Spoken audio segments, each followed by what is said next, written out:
माननीय अध्यक्ष जी, सदन में राष्ट्र को लेकर बातें हुई। ये बातें हैरान करने वाली है। मैं मेरी बात रखने से पहले एक बात दोहराना चाहता हूं और मैं कोट कर रहा हूं। यह जानकारी बेहद हैरत में डालने वाली है कि बंगाली, मराठे, गुजराती, तमिल, आंध्र, उड़िया, असमी, कन्नड़, मलयाली, सिंधी, पंजाबी, पठान, कश्मीरी, राजपूत और हिंदुस्तानी भाषा भाषी जनता से बसा हुआ विशाल मध्य भाग कैसे सैकड़ों वर्षों से अपनी अलग पहचान बनाए हैं। इसके बावजूद इन सबके गुण दोष कमोबेश एक से हैं। इसकी जानकारी पुरानी परंपरा और अभिलेखों से मिलती है। साथ ही इस पूरे दौरान वे स्पष्ट रूप से ऐसे भारतीय बने रहे जिनकी राष्ट्रीय विरासत एक ही थी और उनकी नैतिक और मानसिक विशेषताएं भी समान थी। एक कोटेशन है। अध्यक्ष महोदय, हम भारतीयों की इस विशेषता को बताते हुए इस कोटेशन में दो शब्द गौर करने वाले हैं, राष्ट्रीय विरासत। और ये कोट पंडित नेहरू जी का है। ये बात कही थी नेहरू जी ने और अपनी किताब भारत की खोज में है। हमारी राष्ट्रीय विरासत एक है, हमारे नैतिक और मानसिक विशेषताएं एक है। क्या बिना राष्ट्र के ये संभव है? इस सदन का ये कहकर भी अपमान किया गया कि हमारे संविधान में राष्ट्र शब्द नहीं आता।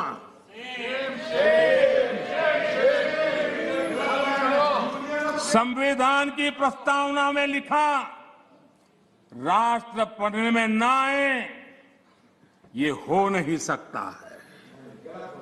कांग्रेस ये अपमान क्यों कर रही है, मैं इस पर विस्तार से अपनी बात रखूंगा। माननीय अध्यक्ष जी,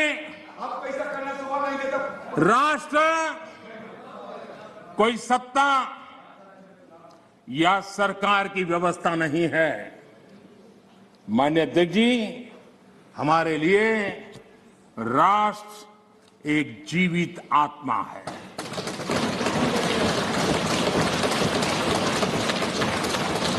और इससे हजारों साल से देशवासी जुड़े हुए हैं और जूझते रहे हैं। हमारे यहां विष्णु पुराण में कहा गया है, ये किसी भाजपा वाले ने नहीं लिखा है, विष्णु पुराण में कहा गया है, उत्तरम यत् समुद्रस्य हिमाद्रश्चैव दक्षिणम वर्ष तद भारतम नाम भारती यत्र संतति ही। यानी समुद्र के उत्तर में और हिमालय के दक्षिण में जो देश है उसे भारत कहते हैं तथा उनकी संतानों को भारती कहते हैं। विष्णु पुराण का ये श्लोक अगर कांग्रेस के लोगों को स्वीकार्य नहीं है तो मैं एक और कोट इस्तेमाल करूंगा, क्योंकि कुछ चीजों से आपको एलर्जी हो सकती है।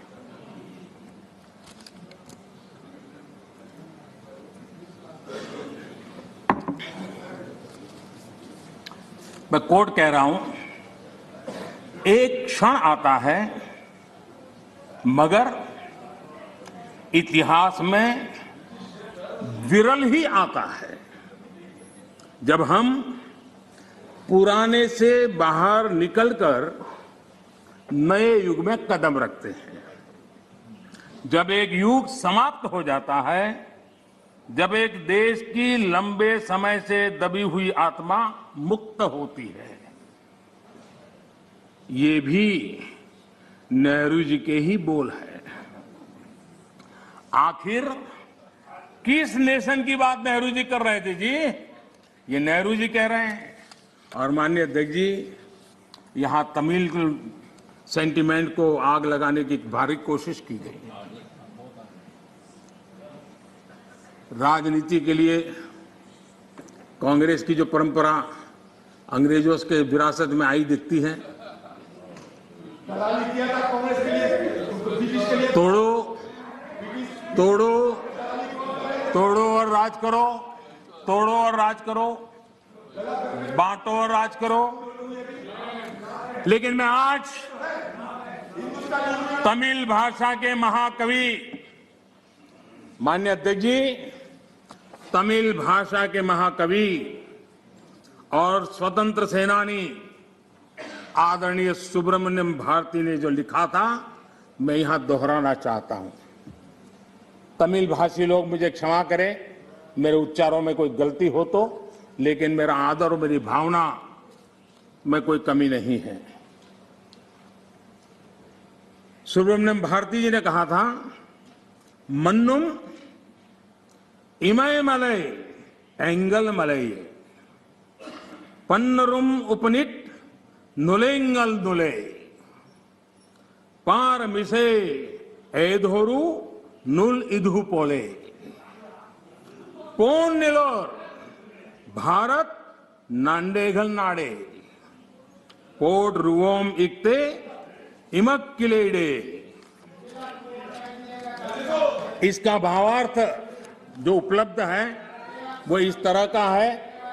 सुब्रमण्यम भारती जी कहते हैं, जो उन्होंने तमिल भाषा में कहा है उसको मैं अनुवाद, जो भाव मुझे उपलब्ध हुआ है मैं कह रहा हूं। सम्मानित जो सकल विश्व में, सम्मानित जो सकल विश्व में महिमा जिनकी बहुत रही है, महिमा जिनकी बहुत रही है, अमर ग्रंथ से वे सभी हमारे, अमर ग्रंथ वे सभी हमारे, उपनिषदों का देश यही है। सुब्रमण्यम भारती कह रहे हैं, गाएंगे यस हम सब इसका, गाएंगे यस हम सब इसका, यह है स्वर्णिम देश हमारा, यह है स्वर्णिम देश हमारा। आगे कौन जगत में हमसे, आगे कौन जगत में हमसे, यह है भारत देश हमारा, यह है भारत देश हमारा। ये सुब्रमण्यम भारती जी की कविता का भाव है।